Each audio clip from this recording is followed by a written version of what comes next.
made our guest take off his headphones. Yeah! We are back, people. We're back. This is a big podcast. This is a big one. Not only is it just big in relation to how amazing our guest is and the history with everything, but it's also big because this is our new cycle, what we call cycles. Yeah, we do a whole bunch. We do a bunch in one little weekend. Right, every 28 days. Every 28 days, we're like your period. Right, exactly. Yeah. We basically have, we do them all in one weekend, and this is in New York. I'm in the kitchen. Yeah, I'm in the living room kitchen. Cooking it up. Yeah, I'm cooking it up. I'm the little bee of podcasting with you guys. My name is Jensen. I'm Jeff. And I'm Eric. They're from It's The Real. We're the Hype Men Podcast. Thank you guys for tuning in.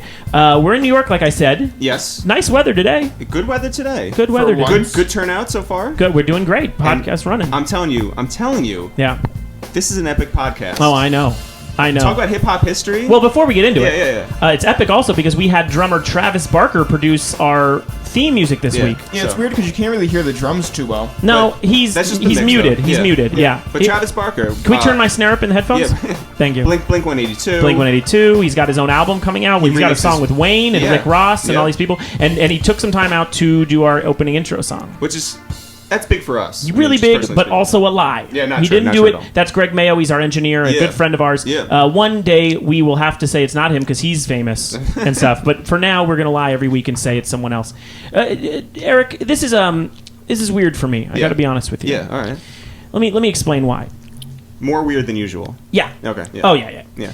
The podcast is done by 3 people. Yes, correct. Okay, 2 of them are brothers. Yeah. Mm-hmm. 2 of them have East Coast hip hop. They have friends in hip hop. Yeah, they know you go to shows and people are nice to you. One in particular is not nice to you. Right. You have this storied past here. You know what I mean? There's another guy on the podcast, which is me. Yeah. I'm not going to talk in third person. Right. No.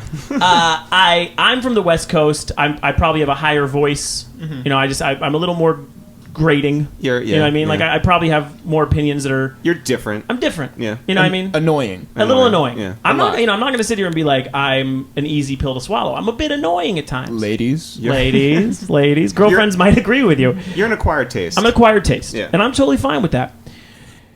Rap Radar website posts Jeff. You didn't have to sigh after you said Rap Radar. Rap Radar posts. I'm sorry, I can't speak yet. I haven't really No, it's fine. It's the longest fucking introduction in podcast history. They know. Listen, about to go to sleep. Saturday morning. Can do this one. We actually had to start over the podcast purely. My laugh penetrates this microphone. It actually popped the microphone. No, it says Rap Radar posts. Check out this new podcast. You guys will really enjoy it. It's with Jeff and Eric of It's The Real. Who you like? You'll love them. You'll love them. And their annoying friend. It's a picture of me with you guys, and I love that. I come from this Howard Stern. I can't do no wrong. No, I love that hot shit. Streak, man. All you do is win. All you do is win. That's my thing. So I'm here to prove that I am both annoying, and I feel like I bring something important to the podcast. Yes, I'm here to do both. No, my problem is, hi, I'm Elliot Wilson, by the way. Elliot Wilson. Elliot Wilson is here. Capricorn. Elliot. No, I think I know everything, so I was telling Eric that I felt like in the first couple of podcasts, because, basically it's like the Breakfast Club. You have 3 entities, right? Yes. So there's a lot of Mike, talking over each other. I'm the king of that when I do my brief little radio things. Yeah. And like who's in charge and who's running the point. Yeah. So really it seems like in this show, you're the one. Yeah. Jeff's the 2 and Eric's the 3.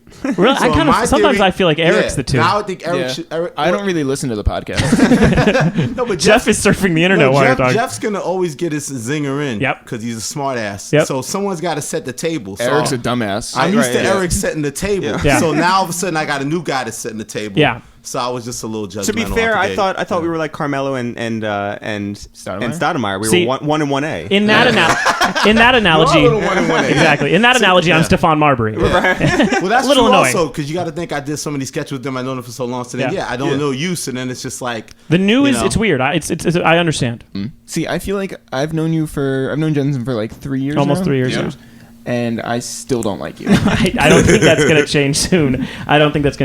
But we do. We have one of our most esteemed hip-hop guests in podcast history, Elliot Wilson. Yeah. Rap Radar. Ego Trip. Let's just go through Ego Trip. Respect XXL. Magazine. That's my new shit. Respect Magazine. Respect Magazine. Rick Ross on the cover. The source. Yeah, the source. It defined me for many years, right? Yeah. So, I mean, I don't even know where Jay-Z's best friend. Right? Jay-Z. Yes. This man has a birthday party. My name is Tyron Smith. Yeah, Ty-Ty. You're. That's right. That's yeah, right. You're. Ty-Ty's title can never be taken. No, hold on. Stop it. Wait. You have a birthday I'm party. the IBF heavyweight champion of Jay-Z Friends. I've one praise and then one issue. Yeah. Oh, I got an issue. Like too. me, like his feelings about me. My praise is Jay-Z comes to your birthday party. That is unbelievable. Yeah. Shocking. Guess who doesn't come to your birthday party? Who's that? Jeff and Eric Rosenthal. Yo, we ran into B-Dot the next day at Power 105, and B-Dot's like, yo, where were you last night? We're like, oh, we weren't invited. And that's the truth. Everyone was like, where were you guys? Like, you're close You to Elliot, you really weren't invited? That's No, funny. for real, we weren't invited. But I didn't invite nobody. No. That's the thing. Yeah. No. Yeah, So if my you bad. want to have another birthday Jay-Z party, party. Yeah. with just Jay-Z and The us, next that's time fine. Jay-Z comes to your birthday party, Yeah. bring Jensen. If you have any, I went to Jay-Z's birthday. There you go. I did one year. That's really good. Kanye took What, me. his 55th? Nice. No, he had a bowling party at Chelsea Piers. Nice. And Kanye How took tasty me. was the appetizers? Did you- I don't remember. To be honest with you, I was so out of my element. I was just like, what? And he wasn't like walking on water, Jay-Z. It was like Blueprint. It was like it was just starting to be an entity. You know what I mean? So fun birthday though. But let's get right into it. I'm Yes. sorry, guys, you weren't invited to the birthday No, party. no, I it's didn't fine. invite anybody. My wife, so I'll blame it all on my wife. It's her That's fault. fine. that's why we invited you here. That's We right. just- That's fine. It's an intervention. yeah. Let's get right We're into no longer it. friends. Let's get right into it. How do you feel about the Mets this year coming up? That's what everybody wants to know. I'm ignoring them because There's a new sort of hierarchy there. Right. Homer's out. Blue and America orange. owns them. Yes, America owns them. Major I League can't- Baseball owns them. So Madoff just fucked us, right? I So mean, Madoff. Yeah. But okay, so you're Queens born Pressing. and bred. Yes. Woodside, Queens. Woodside, Queens. 11377 is the zip code. How do you get Write me a letter. how do you get into hip hop journalism? Read the source, and I'd say, well, first I wanted to be a sports writer, and then I thought I could be Howard Cosell, Warner Wolf, those type of people. Mm-hmm. And 86 Mets, like sports, I started getting more into after sports. Started, always loving hip hop, and this really was seeing the source that you could write about this culture, like you could get a job to write about it. I wanted to write first like about straight news, and it just started to bore me. Like I have no attention span. Like I'm like these kids today. So Right. I was into music and culture and entertainment. And Did you know at the time that people like Jonathan Schechter ran the source? Yeah, and I wanted to be down. I wrote a letter and I tried to get down. Schechter being Jews. Jews, right. Yeah. Yeah, no, John Schechter's brilliant, and Yeah. I had a lot of respect for him as editor in chief, and Reggie Dennis, who was the music editor at the Source. Right. And I wanted to be down, and I didn't know that there was a music industry, and you had to know this person. I just thought if I write pretty well, and they're gonna put me on. And then they hired these two editors, Carter Harris and Rob Marriott. They actually were very, very good editors, and Carter now does television stuff.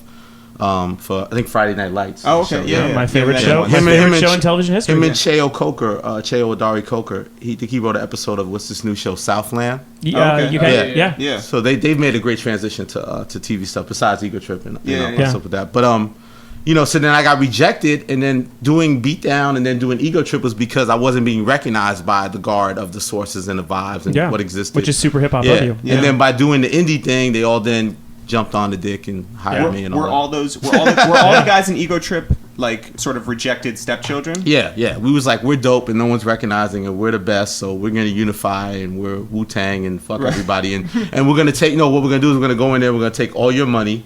We're gonna write for you and get jobs with you and take all your money and then take your money and build our thing and put out our little zine and that's what you did. Yeah. The chairman, and Chairman, Sasha and Sasha Jenkins, me, Chairman Mao, Brent Rollins, Gabe Alvarez, and the Biz Marquee puppet. And the Biz Marquee puppet is our official mascot. Yes. I mean, it was such a fun. I mean, I still read the Book of Lists, the hip hop. Oh list. yeah, I still read it. Yeah. Well, what happened was when I quit the Source, we already had the deal and we were working on the book, but we were kind of like moving slow. So when I quit the Source, because I got mad because they changed the mics on me, Dave Mays, and I quit. That seems strange. That's a myth. No, there's no way. That didn't really happen. No. No, I jumped into the book because everybody else had, back then, writers had a lot of writer-at-large contracts. Like now, you could just be an editor-at-large, and all these guys either had jobs or they had writer-at-large gigs. I had no money coming in, so I'm like, we're doing this goddamn book of Raptors. So I started being like, we're coming in every day, and we're going to work on it like it's a job, and we did it, and got it done. And then the funny thing is, while I was finishing the book, I got the call to do XXL in that summer. So when I started XXL, the first issue I did, or I think the second issue, had an Ego Trip book ad. No, Ego Trip book ad was in the first issue, and then in the second issue of XXL, I actually reviewed my own soundtrack to the book, The Big Payback, which was on Raucous. Yeah, on Raucous. Yeah. That's funny. So what's funny, the XXL, it sort of really segued, looking back on it, I didn't view it there, like the Ego Trip part of that, source to the Ego Trip to the book Rapless, jumping into being editor at XXL, which wasn't a cool thing in 1999. Right. Didn't seem Wait, cool. so you reviewed your own album? Yeah. So I said I'm reviewing my own album. So you're admitting that XXL was founded on conflict of interest. And lies. Yeah, it was founded on lies. Made men. Yeah, because XXL, I've heard, had a lot of Interscope ads in it. Yeah.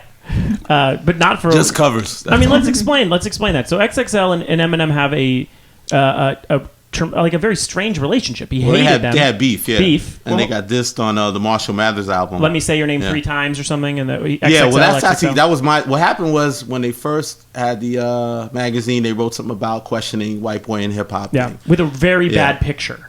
Yeah, and he got offended by it, and Paul was very offended. Which picture was that? His eyes, he was like, just a fucked up picture. Yeah, right? it was an attack. It was Yeah, like it was an attack picture. Okay. Yeah. And then wasn't wearing makeup. Eminem always had a good relationship with the source. You know, he was on Sign Hype. Yeah. Riggs Morales, who's the Shady A&R now, Yeah. was music editor, music assistant during all that. So Eminem was really good with the source during that era. So, but you know, he was starting to become the biggest fucking thing. So I get a job at XXL. My main priority is squash the beef with Eminem and his friend.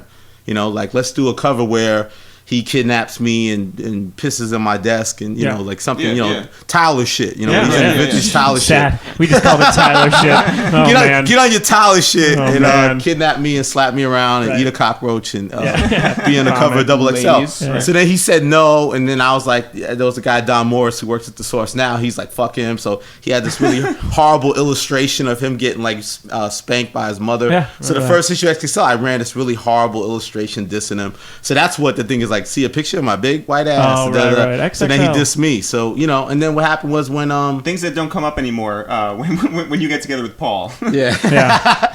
No, but then Benzino went on the attack, Yeah. and then Noah Callahan Bever from Complex, Yeah. who you guys just interviewed. Yeah. He brokered a sit down between me and Paul, which was kind of tense. Mm-hmm. And then after that, it was like, you know, how would you like to have an MJ 50 cover, but I control everything? And I said, well, that would be great, but you can't control anything. So Right. you know, you started from that point, and then you know, we ended up doing the cover. I remember. And that's how the turning point started, and they just took the offensive, you know. I did Murder Inc. right after, which people forget, and I caught a lot of heat from them. I forget. Yeah, everybody forgets that. Yeah. Irv also forgot. But, you know, then that's how it evolved, you know. Man. But, yeah, then they kept making bad moves. But the whole point I always said was I put the pressure on them so they would make bad moves and relationships and trying to please everybody and being of the industry. I've always been kind of anti-industry. That's why doing Ego Trip and now do even Respect. Like I don't really deal with publicists. I deal with artists through Twitter now. Like I'm dealing with Rick Ross on Twitter to negotiate this Respect cover. Like was I don't that really done through DMs? Yeah. Wow. Yeah. Crazy. I mean, then I would call Gabe and he'd help me a little bit. And then I learned who Gucci Poochie was, and I finally got his email, and I started dealing with Gucci Poochie. And it's like which one of the best manager names ever? It's a great manager. Alex, you know. You know, he drives me to Fort Lauderdale to Ross's little compound, and it's like he's got the. Well, this is a good segue. Let's talk about this. Yeah. So Rick Ross is on the cover of the Respect magazine, which comes out, which is out now. Explain, like, you are one of the few people we can interview to ask what it's like in the compound and mind of Rick Ross. Like, that's not a question we can ask and get a real answer. Yeah, no, and I thought that what there's is no he way hiding behind those fake sunglasses and that beard. No, I think the funny thing is he is a charming guy. Like he's a smart guy. I think he's a guy who really, you know, people forget how long he's been in the business and wasn't being recognized. Like he's one of those guys that got signed by Suave House like 10 years ago, and nobody knew who the fuck he was, and he saw everybody get their shot, and he ghost wrote for people, and you know, never, you know. So I feel like, you know, does he play up his image a little bit? Of course, there's some theatrics in it. Like so, but I think when he got exposed, you know, it made him go harder with the persona, you know. And I think he also conducts himself in a way that he's getting respect now from legit street dudes by the way he conducts himself. So it's like, you know, that people said that Pac at a certain point, Pac got caught in the lifestyle and started becoming that. The gimmick so ate it. Yeah, Ross is probably more authentic now than he was back, you know, if you're going to say it by those standards. So it's like, I know being around him, I think he's definitely not a punk. He's definitely not like some herb or like, you know, an officer or a cop or that kind of thing. I think he's a dude that's a smart dude. And he's a good rapper, and he's getting better. And it just made sense to like really, you know, get to know him and see what he's about. And now he's making this move as a mogul where he's trying to, be looked at as somebody who could sign other acts and make them successful. Be a Birdman, be a Puffy, be a Jay-Z. Right. And, with Wale and Meek Mill and Pill and all those guys. And, I didn't see that coming when I negotiated the cover. I didn't know he was really making those moves. So now it looks like I'm a fucking genius. I mean, I knew Wale was talking to me about possibly signing with him. But, Wale's emotional, so I didn't know if he was really going to do it. And, so I was like, are you really going to sign with him? Like, so, keep it in that contact. So it just worked out. Yeah, we had heard about the beginnings of the WMG Yeah, because deal. you guys are like Joey IE besties, right? We would walk in the building and see certain people there, and we were like, okay. Yeah, right. I think that the thing was that Warner showed the most personal interest early on. I think Joey was a big fan. He really loved his verse on Devil in the New Dress. And it's like, so then it was like, I think they pursued it the most aggressively, ultimately believing in him. And his situation with Def Jam, where he's kind of like, he got one album but he could go either way, right? I interviewed him for Rap Radar now, a newer interview, and he's like, I was like, so you gonna leave Def Jam, man? You got one more album, like what's going on? Because like, oh no, he's like, my next solo situation, it's gotta be an Albert Pujols numbers. Oh no, I need Albert Pujols numbers for my I wish we had that so we could I wish we had that just so we could play the Pujols. Just have it say Pujols. It's like a Cam Newton. No, I guess I get it. I mean, it's funny you brought up Tupac, because one of my things about Tupac is Biggie too. Biggie wasn't really a fucking the drug kingpin of Brooklyn. I saw Notorious the movie, and an entirely different. No, but who could tell those stories? I mean, Nas. I know you could tell stories. Lil Kim, a true street maverick. Jeezy, right? Jeezy. She hustled me out of a fucking PayPal CD. Yeah, so I've heard this story. They told me that you bought a CD. I did the PayPal. Like I think me and Julia Beverly and maybe 4 other people. Like actually, I heard it was like hundreds of thousands. Trillions. Like we're waiting for our CD. We paid our $9.99. I mean, come on, Blanco, give us our music. So you've been free my music, Blanco. Have you went online to explain that you have not received your CD yet? Yeah, it's like it's a Twitter joke. Like the thing I love, I always talk about now. It's like with Rap Radar. Me and B-Dot are Brian Miller works for me. We're constantly telling people in a nice way you're relevant or you're not. Like you're important or you're not. You're in the conversation. Like and you got someone like Lil' Kim who's not relevant musically, but she's still in the conversation because her theatrics are just so ridiculous that if I just mention anything on her Twitter, 20 people hit me back. Like you can't say she's not relevant, but she's relevant for all the wrong reasons. Exactly. Like we're laughing at her, but like. The way the internet cycle moves, she's still in the conversation. Yeah. So, you can't deny that. So how do you feel about this at them or dap them thing? What's that? It's a Twitter attitude where if you're going to talk behind somebody's back, you have to directly talk. I don't agree with that. Because I'm creating a movie, so I want to talk around you. I want to talk at you, but sometimes I want to do a joke that I'm just talking about you. I mean, obviously, I feel like you're either following me or someone's going to say Elliot Wilson talk crazy about you. Like whatever you say is on the record, but I think that I think some jokes are just like speaking outside and commenting on situations. Right, and I think that if you at somebody when you're making a joke about them, then they immediately take it seriously. Oh, it's more pointed. Yeah. I've seen you get into some squabbles with artists over that shit. Just one. Mm-hmm. Well, I can out the Tyler thing about Pete, right? I feel like I can tell that story. Sure, yeah. Tyler, I put Pete. He called you a faggot, like well, he not calls me. everybody else. Well, yeah, I mean, no. I put Pete on. I put on Pete Wentz, who used to be in Fall Out Boy. I was on Odd Future so early. I said, listen, these dudes. I mean, Pete's not really in a signing thing anymore with Cadence, but I've sent Colin Monroe there. We've tried to reach out to a bunch of artists for his label. Yeah. And I said, you're not going to get in this bidding war. But there's these kids. We went to their first show, and it's just amazing. Amazing energy and all that. I've never seen anything like it. I said, you gotta follow up. So Pete, I explain the whole story. Pete leaves that night when we explain it to him, and he tweets hashtag free Earl. That's it. And this is very early. This is like after the first show. The Tyler's like, fuck you, faggot. You don't know Earl. They retweet it. Actually, it's 3 weird. months ago. Yeah, 3 months ago. Even crazier than that, they retweet it. Mm-hmm. And it's kind of like one of the first. I think it is the first celebrity free Earl ever. I think so. Yeah. And so he retweets Wentz it. is like, I'm getting at it. Yeah, he didn't try. Nah, it's natural. But it is natural. So he wrote free Earl. They retweet it. Months go by. Tyler becomes the next coming. The creator and that now he it's is. Fuck that faggot Pete Wentz. Fuck Pete Wentz. It's like it's Wait, become how does that Steve go Harvey. from that? I don't know. We want to know. You see the direct connection. Don't lie to us, Elliot. All your years in this business. Yeah, tell us the inside. No, I don't know. But that's a good example of it. And now Pete, now Pete's not like, fuck that dude. He's like, I don't know what happened. I think the kid's a genius. But I used to snap on Jesse Washington when he ran Blaze because he felt like he should deal with the artist directly. And a lot of the dramas that happened was dealing so much with the artists directly and stuff because, and the climate was a little different back then. Yeah. So it's like, it was more blatantly where artists would threaten journalists and they would Adam or Dap them. That's right. A lot of Adam or Dap culture because, nowadays, if you're an artist, at the end of the day, we have our squabbles, obviously, but it's not the same thing because at the end of the day, they go to the comments, they see everybody saying all this negative stuff about them. They're very aware of what the fucked up things that are being said about them are. Well, it's not no shock anymore. What do you think? What do you think? No, but just get back with the Jesse point. Now I find myself that in this culture where I put myself out there more through social media, the best way to get your job is through that. Like if you're not on Twitter and you're not following the right people, you can't do your job. Like you have to build your RSS feed off your Twitter. Right. And communicating and getting stuff done in this culture works a lot better now dealing with artists directly to Twitter. But the bad side is, you could easily get into a Pete Wentz Tyler situation. Well, that's what I was going to say. Even like on that flip side, even more, you can have situations, which did happen before Twitter too, of journalists being roughed up by or threatened by artists. Mm-hmm. And when has that happened with you? I talked about it before. Like I had a problem with Sadat X and AZ and Drez from Black Sheep and like little things, but.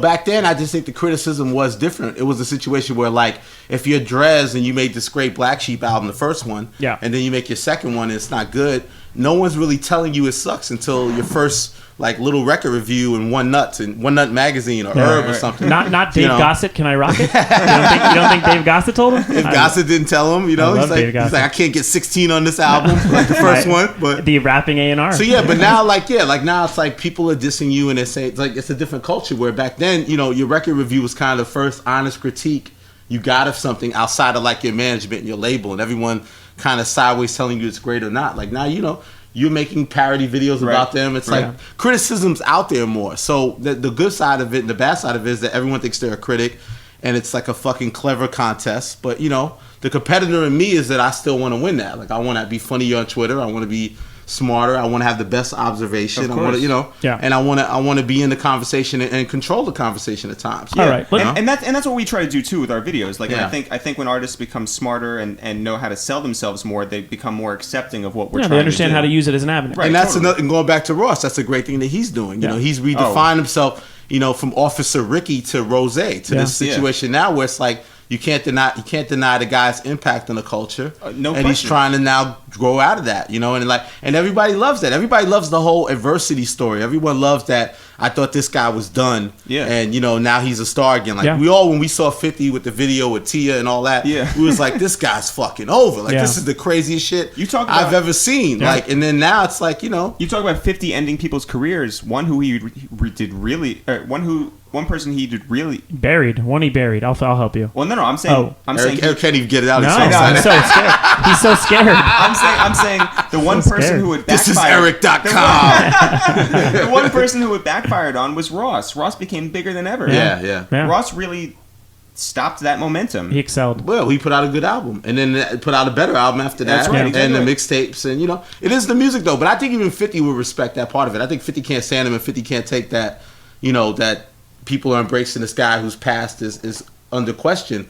But, 50, the competitor, him and the musician, man, he can't deny BMF. It's like, BMF's the type of record where, even I think I was talking to Torre on the street, like, Torre, obviously didn't like, hated Minaj and didn't like Rick Ross. Yeah. But, like, BMF was the summer anthem. It's like, at a certain level, as repetitive as it is with somebody you could criticize like Sugar, it's a very strong record. And it's like, for that to be a record where you're shouting out street dudes and it's a crossover record and it's like the summer anthem. It's like completely unconventional. I mean, it's arguably the best beat picker in hip hop. Oh, Ross. And I mean, his ears there. And to see him work, I mean, I went to his little Swisher Suite studios, which is like his little compound in his house. And, they're in there like workhorses. Like, and that's the thing too. It's like the exciting energy of it. Like he gets it. Like he's signing Wale. He's flying Wale to Miami. He's twit picking that Wale's now in the studio. They sit there and make a song. They put it out on Twitter. It's good. Like you're feeling like you're part of the process. You know what I mean? Of this guy trying to like become a mogul. Right before you. I have a couple things. One, Jeff and I were in the studio with these producers who were Grammy nominated and big time, and they said when they were down with Ross, they went to his mansion for him to listen to beats, and he sat there and he just shouted out ad libs over the beats. Yeah. Well, that's what I asked him too. There's a story in Respect where I talk about so how'd you come up with MC Hammer BMF? He's like, they hammer when he's like, I'm not gonna do my Rick Ross voice the whole time. Of course. Like, I was in the hills in LA because Miami doesn't have hills, and we were driving around the hills, and I was just smoking some gourmet green, and I was just smoothed out, and I just started feeling like invincible. It's like I got 30 cars, and what he does a lot of times, he starts chanting stuff, and he starts coming up with the ad-libs and hook it. Spliff TV. Yep. Spliff actually transcribes a lot of it for him. And he's writing the lyrics for Lex down. Luger. Yeah. Oh, is that true? Yeah. So he'll transcribe the improv? Yeah, some of it. Yeah. So a lot of it, like a lot of times, if Rick can't lay it down, Spliff is like he's managing. He's the videographer. And now he has a team of guys under him. He's also A&R and bringing him a lot of beats, but he literally will be with Ross and transcribe some of the things he says. Is like crazy. It's built off that. That's what he does on Twitter. Like the other day, he tweeted Victor a victim. Like he'll come up with a little tidbit and then he'll build the thing. Like while they was telling me he got this. Like you look at his console. Like he played me some song like Holy Ghost and it was really good. And he's like, he's like. Don't let the devil in, the Rick Ross inflection shit. Yeah. And then it's like he has sketches of songs and titles and ideas that he has, and he's like he just got like a song with Larry Bird, like it's just Larry Bird, and he's like now he sounds like little B. Yeah, it's a little B-esque, I guess. Yeah. But no, he definitely is in a creative zone that like is I think people are definitely connecting to, like in that conversation, like you said, that people are really like this guy's approach to making music is engaging to people. Like people are connecting to it. Like he picks great music that enhances his voice.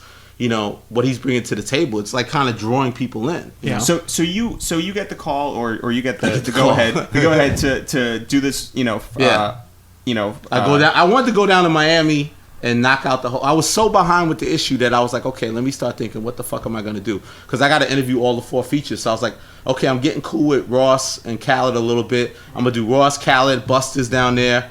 And maybe Wale will be down there. And I'm going to be in Miami for a week. I'm going to do all the interviews and I'm going to get it done. So then, obviously, Ross leaves town. Right. I get with Buster. This one's leaving here. It's a nightmare. So finally, I do get it done. And I knocked it out like in about 4 or 5 days. The whole issue of like writing, transcribing, and do you go in there with an idea of how the story is going to sit and how you're gonna... Can you with Rick Ross? I can't. Yeah, I couldn't with Rick Ross. My whole thing was like, let's just lay it out. Like, what's going on with you? Like, because the thing is, like, we talked a little about the correctional thing, and his whole thing is the same stance he sort of took when he did the BT special, where he's trying to vaguely say like he tried to go legit, or like his people that he knew street people, and they thought he should make these kind of things and go to clean and narrow route, like play football, do these kind of things. But obviously being attracted to the street life and all those things and observing things of being from that community, he was inspired by that. But I think he always wanted to be a rapper. So, with him, it's just a conversation. I just feel like we just started flowing.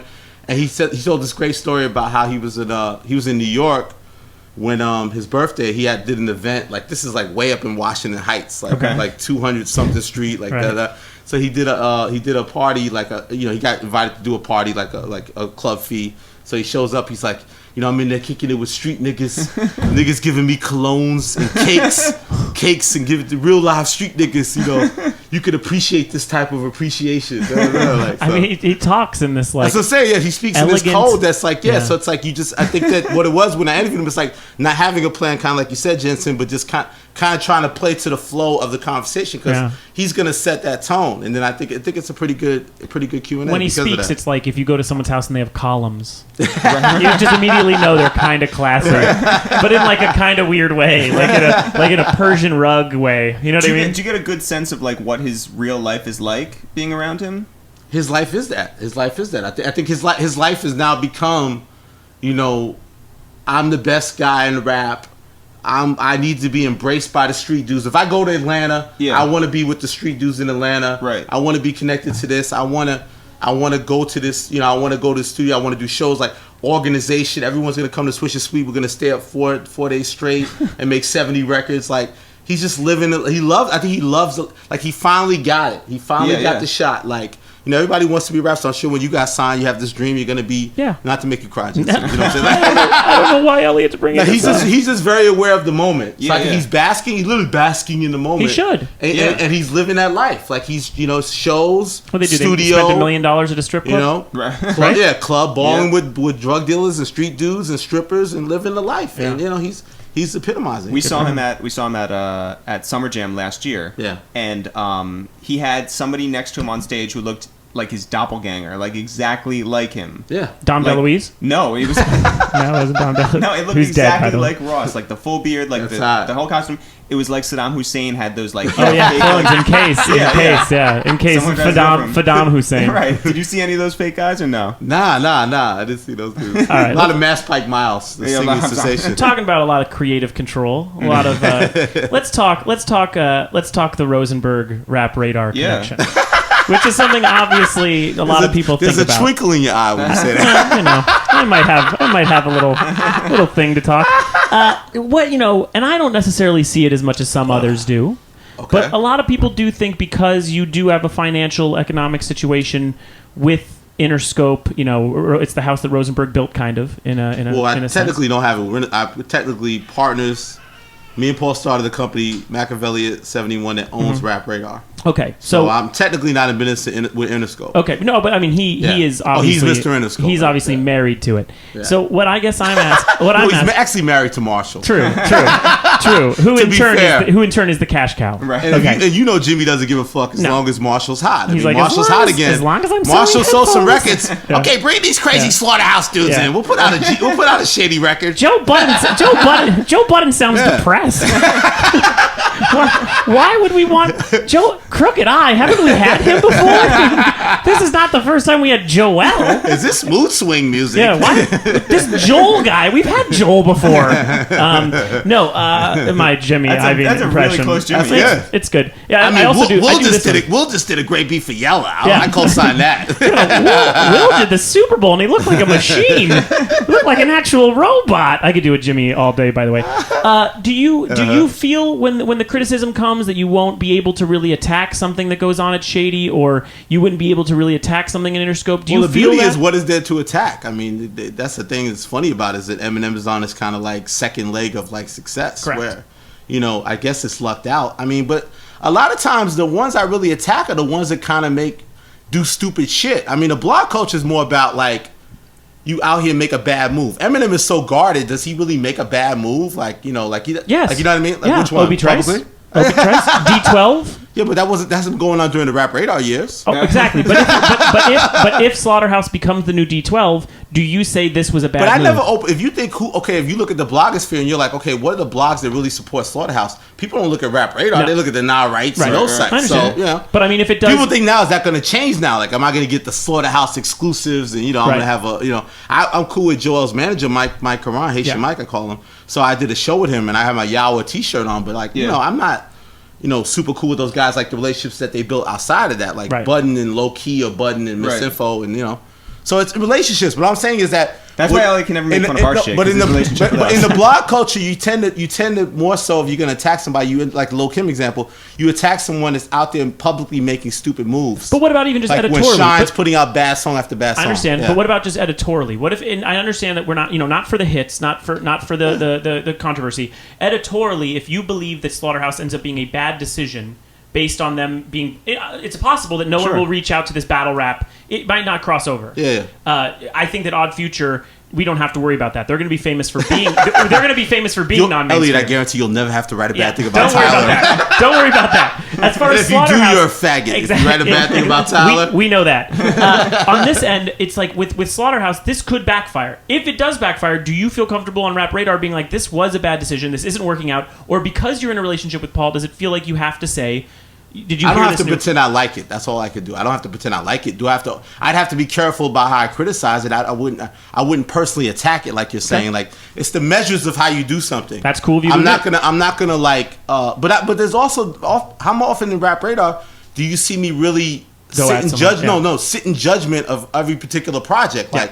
Like I just feel I woke up today and I'm gonna write 1,000 words about why Young Jeezy's in this weird creative slump. You know what I mean? Usually, because of his label. What happens with Rap Radar, the energy of hip hop is, like you said, it's our future mania, right? Like you can't go anywhere the last 2 weeks. Our future. Jeff's mother asked Jeff, "Give me all future." Give me all these. So what we my mom too. So the way the culture moves now is that if Slaughterhouse did bomb, it's like everybody say, "Oh, that sucks," blah blah, but then they move on quickly, unless Slaughterhouse does dumb things, like when Joe Budden was like, I challenged Raekwon to a fair one, a square dance. Square dance, yeah. Those kind of theatrics, we would talk about it and make fun of it, but I also think also knowing from you, like, comedy goes a great way. Yeah. I could clown sort of house, but I could do it in a funny way. Yeah, and that's how Byron lives. Yeah, exactly. Yeah. So I think that's also the strength too. Like, the main thing is to not pretend you like something that you don't like. Yeah. Obviously, you have business relationships, and then you also have people you're cool with and rapport with people. So you tend to be more sensitive to how to deal with things with those situations out of respect for that. Yeah. Even if I wasn't in business with them at the end of the day. So you maneuver that way, but you got to maintain your integrity. Right. People can't say that Elliot championed something that he didn't believe in. No, so you're lucky. So you're lucky, basically, that they didn't sign like Rampage, the Last Boy Scout. It's Yellow Wolf and Slaughterhouse. You're very lucky. You don't have much to shit on. No, but I'm not lucky. I chose somebody like Paul Rosenberg who doesn't get into business with everybody. Yeah. You know what I'm saying? He doesn't, and he's very strategic of who he aligns himself with. Everyone loves Travis Barker. I mean, I don't know how you feel. And the High and Mighty. And DJ AM and those Cypress kind of people. Hill, like, they were people that really, well, Cypress, it's funny, I had beef with Cypress for a while. Did you really? Yeah, because it was, Stankonia. Remember the Stankonia album where B-Real raps? Yeah. He's like, fuck Double XL, you're that's size right, too small. That's right. I should get Eminem and I should kill you all. Yeah, because we gave him like a small or medium record review or something. And Paul was managing him at the time. Right. So, the thing with Paul, it's a funny situation where he does really give me a lot of creative control. Mm-hmm. But no, if Eminem record unauthorized leak comes out, no, I can't post it on Rap Radar. What if the N-word tapes came out now? You have hypotheticals. That's where I live, sir. I don't live in reality. I'm still on Interscope in my world. I'd have to have a discussion with Paul before I did something, but I'd have to do something. That's super honest. And I'd have to be as like fair about it as I could. And I think that there would be more pressure on Paul to get their response or their thing to it, and I'd be on top of that. That's big. But that's kind of what happened with The Source, though, because that's exactly what happened when they broke it and they used that as the leverage to reignite that beef. Yeah. Where's Eminem gonna go to explain it and give his version of it? Yeah. That's what we had the one we did E=MC squared cover, blah blah, and that was huge for us. So let's just go over a couple covers, sure, and the stories behind them by Double XL. Double XL. The Shine cover. Mm-hmm. Can you talk about how that affected your relationship with Puff? Yeah, that same thing. Said like me and Puff for years didn't get along because Puff championed more Source because he had a relationship with Dave Mays, and Vibe because he was cool with the management there, and I think Emil Wilbekin was the editor-in-chief at the time. Mm-hmm. So we were the outsiders. We weren't getting those advertising dollars for the label or Sean John or whatever existed. So I had more freedom to say, you know what, I'm gonna do an article on Craig Mack and he's gonna shit on Puff.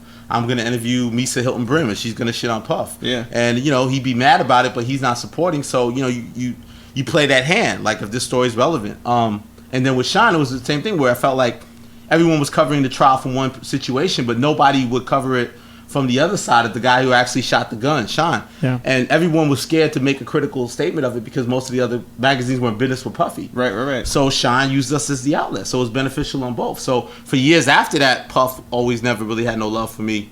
But now we actually have slowly just started build. Yeah, he called in, did me a huge favor, calling in when I did the Shade 45 guest hosting that show. Right. So, that's again, it's just like the begrudging respect. The beauty of the industry too is that it always the thing about hip hop, the industry itself, is you always go from like fuck you Chris Slidey to then you get cool again, and then it's fuck you. Yeah, it's got a real WWE vibe. Yeah. So you're always fighting. So you're like that's the thing too. It's like 1 minute you're fighting. I mean, if you go back to the old Rap Radar beginnings of you just Google Rick Ross and Khaled, we were more on the 50 side clowning them or teasing them or making jokes against them. Yeah. Because 50 at that time and that entity was a hotter entity. So with block culture, you kind of favor what the hot thing is, or you try to be groundbreaking and make that statement. Yeah. So the Double XL cover where you had everyone from Rockefeller plus LeBron and LeBron had a better chance of getting an album out than a lot of the other guys on that cover. Like he was on the front fold. They were like Jay wanted, Bleak and like other guys were like behind. Am I even allowed to talk about these old stories? Come on, man. Jay, come on, man. Fuck your lawyer. I'm the annoying one. Fuck your lawyer, YN. Fuck him.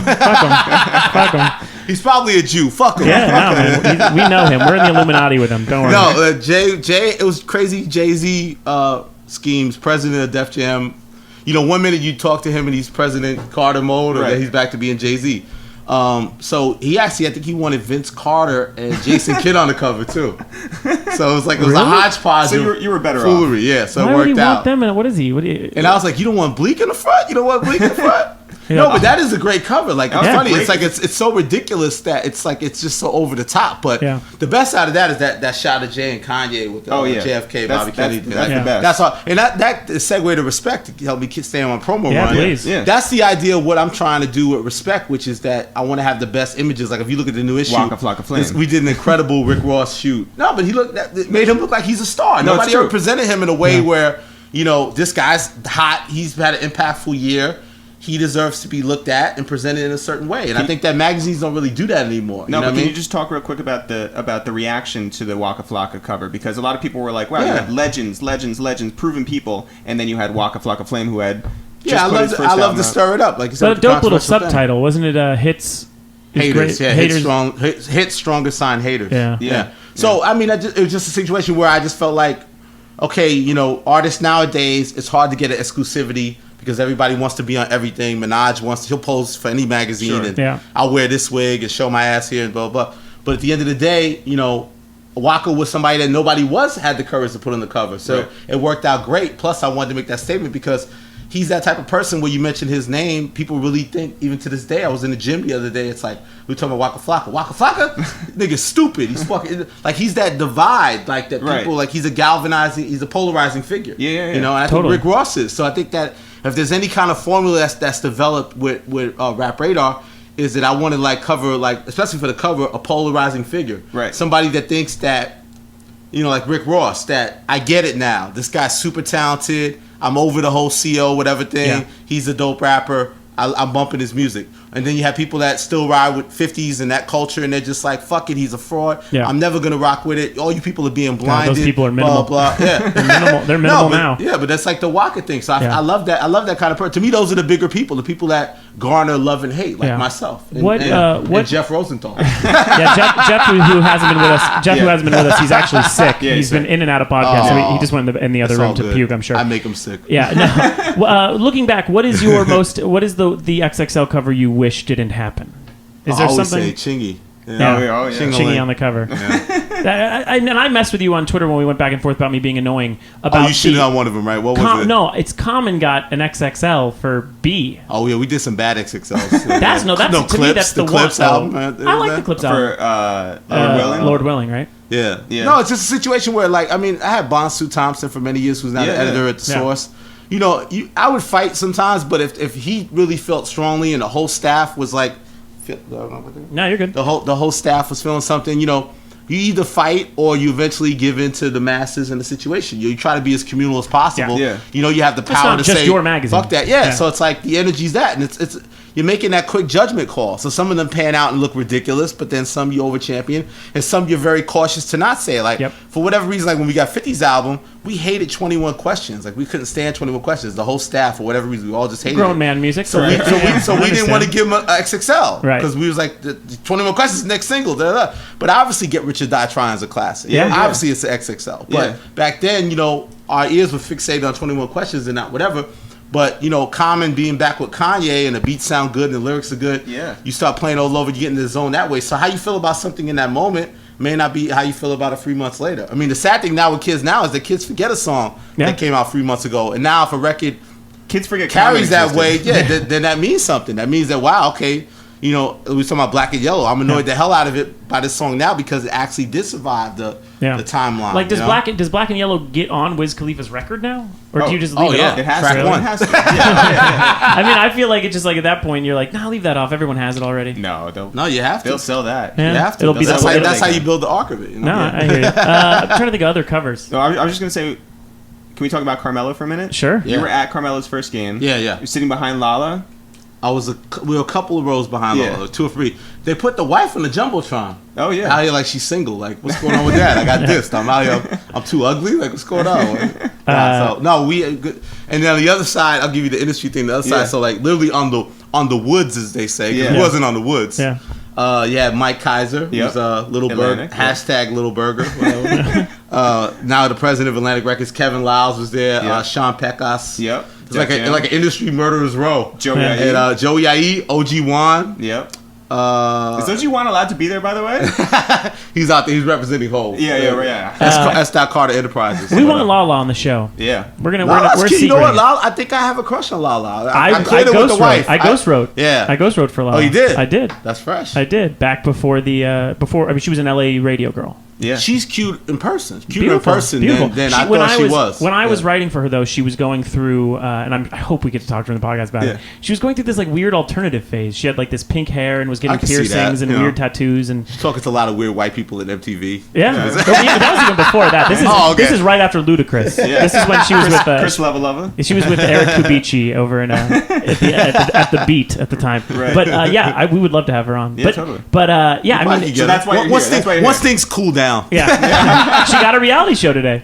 Oh, dope. Yeah, they booked her. VH1, yeah. They booked her she's locked in with that. Yeah, so that's a good deal. Respect Magazine. She's actually the next cover. Right, exactly. Her and Stacey Dash. Who else is in this new issue? We ended up doing Rick Ross. We ended up doing Wale right on the like Jay Electronica signed to Rock Nation right before we did the Waka thing. Yep. So I was like, I gotta get another rapper that's about to sign a new deal. So Wale, the deal just went down. Yep.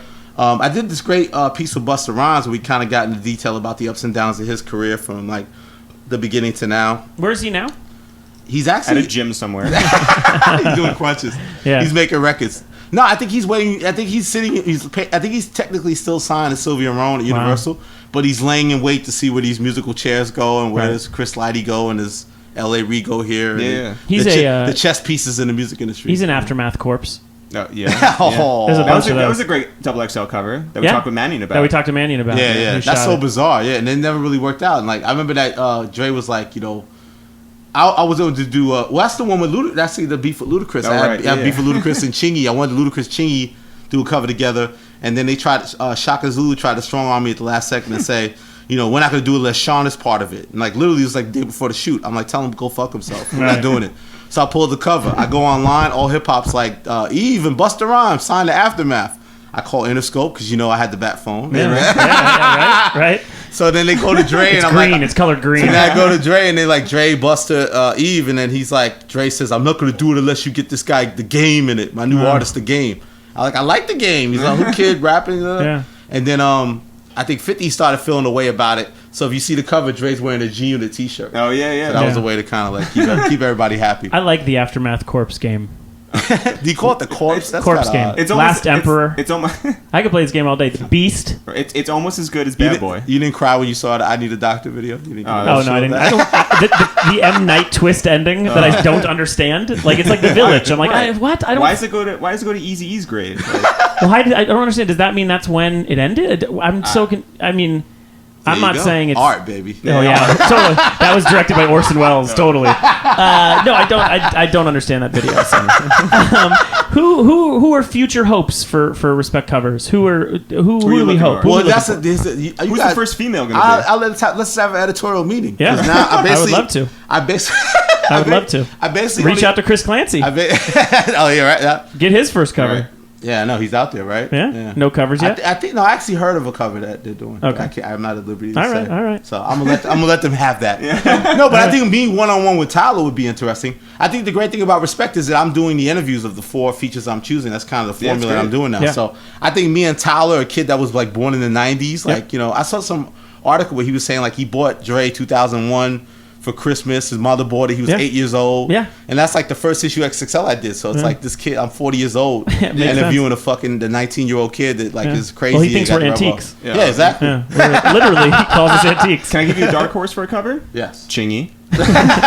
No, but the thing is because I'm so spread out, where I only come out a couple times a year. Yeah, my next cover is coming out 6/7.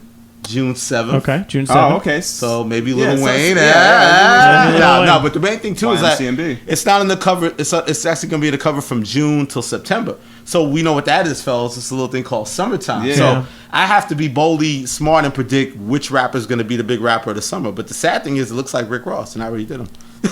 or Vado. Yeah, I think Vado's gonna. No, I don't. No, but like, who's gonna run the summer? I think Ross has a great shot. I think Wiz has a great shot. But it might go more pop. Yeah. I think Wayne's a dark horse. I mean, Wayne's in the conversation, not a dark horse. Yeah, sure. But I think some people don't like his post jail vocal inflection. New record from Kanye, right? You know. Then you have Watch the Throne and Detox hanging over everything. But Mac Miller. Yeah, no. Get No, what but you, who's get what you but, want on the phone. But Get Jay. BMF was the one last time. It's like, who's really gonna make that? Who's really gonna have the energy of being the rapper? Like, it's like I bet it will be Ross. Other artists aren't really in position. You know what I mean? Yeah. Like, is a Jeezy gonna come out of nowhere and get it together? Can I throw in a dark horse? Yeah. Pusha T.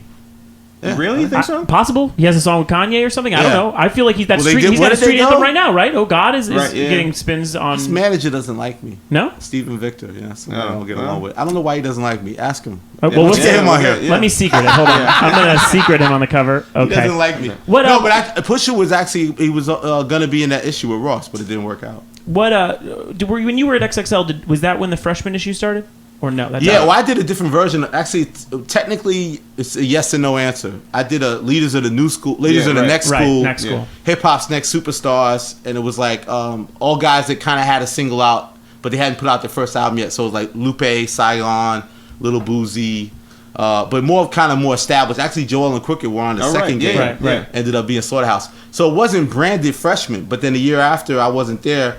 Daytwan and Vanessa branded it freshman, and they did Wale and Asher Roth and B.O.B. and those guys. Charles Hamilton. Charles Hamilton. You know, the now right driven that generation. Sure, yeah. And they called it freshman. So that was the second one, but it was the first one branded with the freshman title. So what? Okay, this is 2 years in a row. You've been gone, so I'm not dissing your editorial thing. There's last year is a freshman issue where they list the top 10 people. Drake or Nicki Minaj not on it. Yeah, well, they refused because they were mad. I think, as far as I know, they were mad that they weren't in the Asher. They weren't in the conversation with the Asher Roth while they that year, especially Drake. Right. I think Drake felt he deserved to be in that. I think a lot of what Drake's emergence after that, like with the mixtape and all that, he was mad that he wasn't being recognized. I think it actually motivated him as an artist. Yeah. You know, I think that's the thing. That's the thing that's happened. Like you look at last year. They didn't do Vado and Waka Flocka, and they kind of emerged out of it. Yeah, so that's what happens a lot when you do that. I mean, that's the energy of it, and that's what makes it exciting because it's basically a list brought to life, and obviously the internet culture is all list and all debate and who's whatever. But what you're always going to have is the one that you didn't put is going to fucking blow up out of nowhere. And then Charles Hamilton's going to be like peeing in a pickle jar. And then you're going to have the tremendous, you're going to have the crazy fall from grace story like Charles Hamilton. Yeah. So, you know, that's kind of what you do. This year, no Tyler. I guess he decided not to be on it, so obviously that's the shining not person on it. But I mean, you look at some of these people in here, and you're like, who are these people? Yeah, who are these people? You know, what Meek? You know, is Meek really gonna? I mean, is that? He's with Ross, man. Come on, man. So the cosign gets you on message, there. man. My music group. I understand that gets you on there. I mean, Kendrick, I understand too. The idea is that you pick these guys, and maybe one or two of them will surprise everybody and be that thing. Like, I guess for the original, B.O.B. was a success. Like Asher wasn't a success on that level, right? Like, who'd you pick? You know, Wale now's got another second chance, but he was like so. I guess B.O.B. and maybe Kid Cudi out of that. Yeah, kind of the ones that were actually. So you maybe get one or two. Real quick, let's talk about Wale. Do you like Wale under? I don't get it. They love Wale. They hate Wale. Everybody hates Wale. No, I actually like Wale. I like some of his music, but I think it just sort of, you know. I just want a light on. It's so dark in here. Turn the light on. I feel like we're running Playboy Serious channel. I'm getting scared because the other Rosenthal brother's here and he's wearing a YMCMB hoodie on and he's standing behind me. So I'm a little concerned. No, but seriously, like Wale, like, do you fuck with him musically? Me and Wale ended up being cool personally. That's what's funny about it. But and then, you know, I liked some of his stuff, didn't like some of his stuff, and then after the record didn't do well, you know, I felt like he was in a kind of a funk, obviously, that you get when you feel like people are fronting on you. And I was like, look, man, you just got to stay at it. You got a great work ethic. I see what you're doing. You know, make another mixtape. You know, we had conversations, and that's when he did the sequel to the Seinfeld. Right. So I just try to encourage him, you know, to stay in the conversation because I think he's talented. He just hasn't fully put it all together yet. But it's funny that I also like about him now is that, again, I like people that people love and hate. And like you say his name, and like there's a lot of people that just really don't like him. And then the people that really roll Cudi.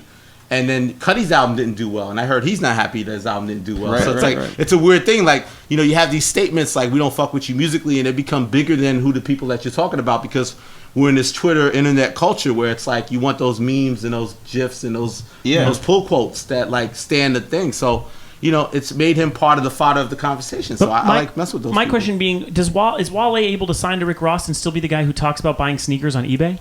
I think so because I think Ross is going to let him, and I think Todd and Joey are gonna embrace that. Yeah, Ross is quietly trying to prove that he could be like the way Birdman could have Jay Sean and have all these weird acts. Right. That shitty Rudolph guy. Tina Marie, shitty-Rudolph.com. Shitty Rudolph. Yeah, so everyone wants to prove that they're Russell Simmons and that they could have an army in action and they're not just defined by that, you know. And you know what Wale could also up to? I think the thing about Wale is that Wale wants to make that big crossover record. He wants to be. I don't think he has this problem with being with like taking some will.i.am old fans away and be that whatever. So one thing Rick hasn't really done is he hasn't really gone pop like mainstream crossover Z100. Aston Martin Music's probably the first record that kind of got him in that. So Maybach would benefit from a Wale kind of paving the role of that, having a first single with a Lady Gaga type, thing that actually works. Absolutely. And it takes Maybach to that other side. Let's play a fun game. Let's go to Rap Radar and let's do just rapid fire as we wrap up. Let's just do a rapid fire on some of these people. I want to hear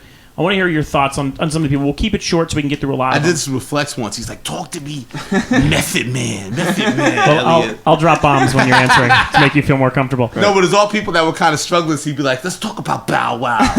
Oh man, Method Man. I wasn't gonna do that. That's a good flex. Little B. He's the bass god. He's the pretty bitch. Nah, he's the thing with him and I had to like.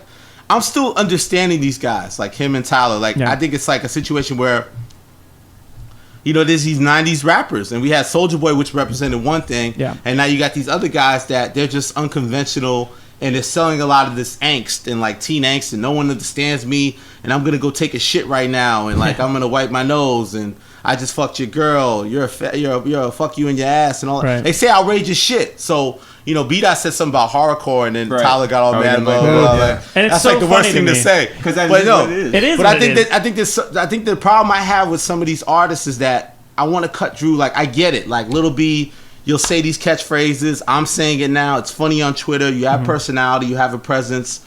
Him and Tyler. But it's like then I go, okay, but what are the songs? Like if I'm in an A&R meeting, what are the songs am I listening to? What am I missing? So I think it's hard for me sometimes with these guys. Like I want to know what are the 5 Little B songs that I should listen to. So I'm still educating myself. I'm a work in progress with those kind of guys because I'm always more song driven or the actual art first. So I love these guys' images and I think they're interesting and they're part of the conversation. But I don't champion. But also then I have to understand the ones that aren't the novelties because I'm not going to do 50 Tyson and Antoine Dobson and I'm only going to do Cat Stacks if Soulja has cocaine on her boobs. I'm not going to do everything she did. So I'm not World Star. So I think that Rap Radar sort of straddles that line where it's like they have to prove their merits in like the real world. Like, okay, if you're Little B, what's the song now? What are you really doing? Do you have a record deal? Blah blah. So. J. Cole. Cole's, I think, is very talented. I hope that he can make that right record. I hope he doesn't become so fixated that if he doesn't make, he's the type of dude where he doesn't want to make. He told me this when I did the interview with him for Respect that he doesn't want to make the critical acclaimed rap album that doesn't have hit records on it. I think he could easily do that. He could easily do that. He could rap very well. He can make a record that everyone says is dope and it doesn't sell anything. Right. He wants to make hits, but I think he's still struggling to figure out how to make hits that still kind of represent him. Right, totally. And I think it's a lot of false starts with that. And I am concerned at that point because I think he is very talented. So hopefully he can figure out what the right thing is and be bold enough to just make that decision, put it out, and then deal with the consequences of it. He's a monster. Last one. And I think lyrically, the funny thing, I think lyrically he's actually even getting better. I would agree. And I think that he's a very, very good rapper. I just think that he has to figure out how to make hit records or try to make singles at least that he feels still represent him. And you like him because he went to school in Queens. So. Obviously. We'll do the last one. We'll say Lupe. I've heard. I love the new single with Skylar. Or the one I love. Glenn Beck is a rapist. I said rapist. Yeah. Glenn Beck is a rapist. That's not in the song though. Glenn Beck is a racist. The crazy 9/11 even conspiracy theory at the beginning of the verse. I think it's finally he has some sort of voice. I'm back. He's in it. I think I'm gonna write a blog where I apologize to him or I apologize to Atlantic because I really thought when they put him on ice and said, we'll put your record out in 6 months. Yeah. I thought your shit's never coming out. Yeah. You're a big dummy. You keep letting these labels manipulate you. Shouts to Mike Kaiser. I don't buy into your whole, I buy into the fact that you're a very good rapper. I recognize that. I think you have something special about you. I think all the people I respect co-sign you. But, you know, it was like he did this thing where he had that show in Chicago, and it was like a 5-hour show, and he showed all these YouTube montages, and like I just decided that day to like fuck him, like I'm just gonna say it, like it's too culty. He's not in the conversation. He hasn't made a record in a fucking long time. Like, you know, I say let's cut through the bullshit. Yeah, you haven't made a record in 2 years. Like you're not in my conversation. Like so I don't buy this whole culty thing. And you know, I started taking jabs at him, and I did the blackout, and I don't get it, and then he took offense, and it started to snowball. But you know, he played the game, and now he's got records out that you could tell that he's you know, he's actually played to Atlantic and given them what they want, but maintain who he is and make these kind of weird, lush kind of records. And I don't necessarily bump it every day, but I respect it, and I respect that he's getting his vision out. I like to think that I helped, you know, anger him and fuel him, and I think it works that way too. That you know, if you're going to be a major signed artist, you know the pitfalls with all that. It's like you're going to have to deal with the politics. So then don't cry to me about the politics, because you're going to, you know, if you don't want to do that, then don't be on that situation and put out mixtapes. And like, there's no excuse that you can't get great art to me and stay relevant. So I think that he played the game, and now looks like he's in a great position to do what he wanted to do. So I applaud him for that. He proved me wrong. Well, and I like that. I like to think that you fueled my fire. I think the podcast. I think the thing is that obviously I like the Rosenthal dudes. You know, Jeff sometimes when he shows up. Jeff when he's not vomiting. And you were the outsider, but now the more I see your dedication to the podcast, and I think your guys' chemistry is getting stronger. And I think people aren't talking over each other, and I don't feel like you're like bullying from the number one slot on the show. And I think it's getting better. But again, tough love. You know, the annoying host and all that. You know, I'm putting 1A. Yeah. I still think Glenn Beck is a rapist. This has been the Hype Man Podcast. My name is Jensen. Jeff's not here. He's in. It's the Is this the first one when he wasn't at the No, end? he missed Sean C. Yeah, he's been sick, so it's a bummer. But the Hype Man Podcast, we want to thank Elliot Wilson, who this is a long time coming. We've had Twitter people ask us when is Elliot Wilson coming on. So that's cool. And by that I mean our parents. Right. You guys, thanks so much, Hype Man. We'll catch you next week. All right, bye-bye.